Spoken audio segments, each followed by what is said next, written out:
Mencari baju bekas layak pakai bukan perkara sulit. Kini tersedia di mana-mana. Belanja online juga bisa loh. Tapi sejak lama, Pasar Senen Jakarta Pusat sudah terkenal sebagai surganya baju bekas bermerek.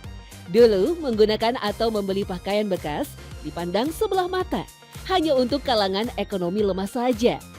Uniknya di zaman kekinian, fenomena membeli barang bekas yang disebut thrifting berkembang dengan cepat, khususnya di kalangan generasi muda. Pandemi COVID-19 mendorong kita untuk bersikap lebih hemat, namun tetap keren meski dengan barang fashion bekas. Tak bisa dipungkiri, thrifting di Indonesia telah menjadi the new lifestyle of fashion di kalangan anak-anak muda gaul kekinian. Aku tuh biasanya tuh belanja nih sesuai budget, kayak murah gitu, terus bahannya juga bagus. Jadi itu langsung saya tuh sering thrift di sini. Thrift itu kan barang-barangnya nggak pasaran ya menurut aku, terus juga banyak barang-barang branded yang emang jatuh harganya tuh agak lebih pasaran dan murah gitu aja sih Kak, aku lebih suka. Kelebihannya ya itu tadi sih Kak, lebih ke kita dapat yang barang-barang brandednya, terus mungkin kekurangannya yaitu reject-rejectnya, bolong-bolongnya atau nanti kotornya itu bisa kita cuci di rumah itu aja. Thrifting berasal dari kata bahasa Inggris thrift yang artinya hemat atau penghematan. Sekarang, istilah ini merujuk pada aktivitas jual beli pakaian bekas. Thrifting sudah ada sejak masa revolusi industri ketika produk-produk pakaian diproduksi massal sehingga stoknya menumpuk dan harganya pun menjadi lebih murah. Krisis ekonomi di tahun 1920 membuat pendapatan masyarakat dunia jauh berkurang dan tak bisa membeli pakaian baru. Pakaian bekas lalu dilirik untuk melakukan penghematan. Thrifting menjadi cara untuk bertahan hidup di masa sulit. Oke ya, thrifting itu kan suatu fenomena yang sudah umum ya di masyarakat kita dan juga dunia ya. Jadi awalnya sebenarnya itu bisa ditelusuri pada abad 18 di Amerika Utara ya.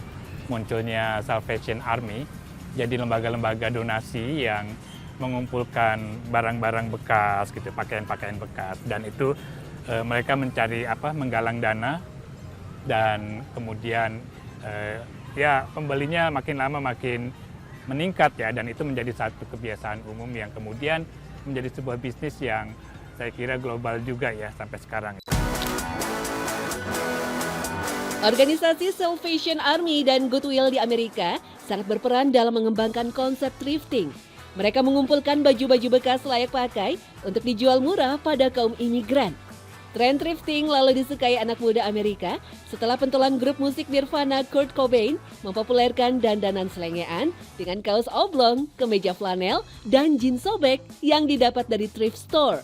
Tren belanja baju bekas lalu menyebar ke berbagai belahan dunia.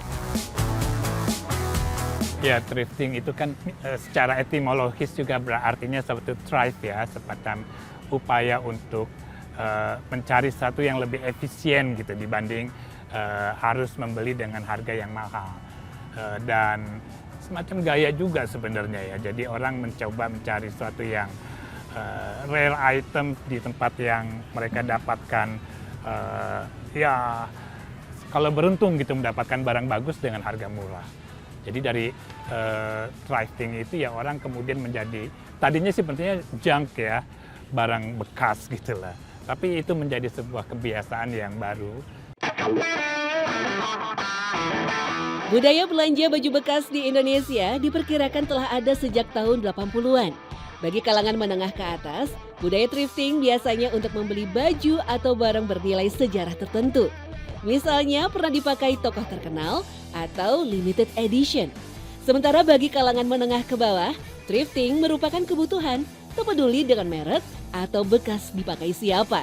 Salah satu tempat melegenda melakukan thrifting tentu saja Pasar Senen Jakarta Pusat.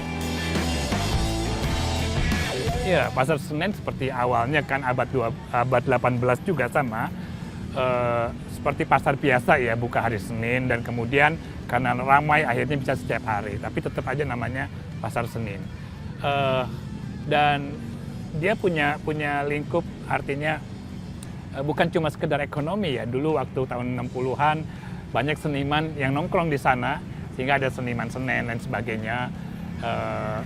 Dari kenyataan itu juga kayak saya kira ya produk-produk thrift yang produk-produk pakaian bekas itu juga mulai berkembang, bukan mulai sebenarnya, sudah berkembang lama dan ternyata ya ada peminatnya gitu ya, dan itu juga Pasar Senen menjadi satu hub ya untuk tempat di Indonesia yang lainnya. Jadi saya kira sampai sekarang dia yang paling besar gitu ya untuk saat ini. Thrifting sekarang jelas berbeda dengan dulu. Thrifting menjadi kebutuhan anak muda zaman now agar bisa tampil trendy dengan budget minim. Alhasil, budaya thrifting menjadi lebih keren dengan maraknya medsos dan kampanye pemanasan global. Belanja baju bekas yang dulunya karena kepepet, kini dianggap keren dan membantu kelestarian bumi. Apalagi para influencer banyak yang membuat konten dengan konsep thrifting. Bisnis thrifting lalu kian menjamur. Itu kebanyakan orang di thrift ini gila banget gitu. Jadi saya peluang di thrift ini cukup gede gitu kan. Karena pengen juga buka usaha. Dari jujur, kalau kita jualan dari barang baru, mendingan jual barang thrifting kayak gini. Cuma kenceng pokoknya. Ngeliat pasaran aja sih kan, mungkin kelihatan ada prospeknya juga. Mungkin kalau untuk dibandingin dengan barang-barang brand yang ada di mall-mall, beda tuh brandnya ya, beda banget. Harganya juga bisa lebih murah. Itu kan ntar ada sistem sortir dulu, disortir dulu sama karyawan. Jadi pas saat buka bal itu, tadi kan kelihatan tuh, saya yang reject paling nggak dipakai gitu. Ntar ada nomor satunya, nomor duanya gitu, bisa dipisahin dulu, baru kita laundry. Nah, paling ya dipilih dulu sih, ada sistem sortir dulu di situ. Jadi nggak langsung asal kita jual semua gitu. Bisnis dan aktivitas yang berkaitan dengan thrifting booming di tengah pandemi COVID-19 sampai sekarang. Banyak yang lalu tertarik berbisnis barang fashion bekas dengan membuka kios pinggir jalan atau toko daring. Tak cuma pakaian, begitupun dengan barang fashion lainnya. Selain harganya relatif murah, thrifting memiliki unsur kejutan saat berbelanja dan menantang kreativitas kita dalam urusan styling. Meski begitu, berbisnis thrifting perlu diperhatikan sumbernya. Apakah termasuk barang impor atau barang bekas ilegal? Untuk baru terjun ke dunia thrift, lebih baik sih sistemnya sortir dulu ke toko-toko thrift seperti ini. Karena apa? Karena kalau misalkan kita dari buka bal langsung itu kan lebih banyak barang rejectnya, itu barang ekornya lah. Itu sulit untuk menjualnya, pasti akan banyak ruginya lah gitu. Jadi lebih baik ya mungkin untuk awal sistem sortir dulu ke toko-toko thrift seperti ini gitu. Jadi gini, barang ini di dalam bal itu ada kelasnya. Contohnya baju kaos oblong contohnya. Baju kaos oblong itu tuh sekitar 60% 80% barang crash. Barang yang dijual bisa agak tinggi. Yang 20% itu standar harganya. Jadinya nama yang robek udah nggak ada lagi. Berbisnis thrifting sangat menjanjikan terutama bagi anak-anak muda. Modalnya sedikit, namun keuntungan yang didapat cukup besar. Apalagi jika mendapat barang-barang branded yang terbilang langka.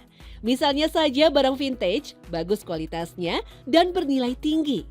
Biar nggak merasa kemahalan, sebagai pembeli wajib meriset brand yang diincarnya dan teliti dalam membeli. Gimana? Tertarik melakukan thrifting?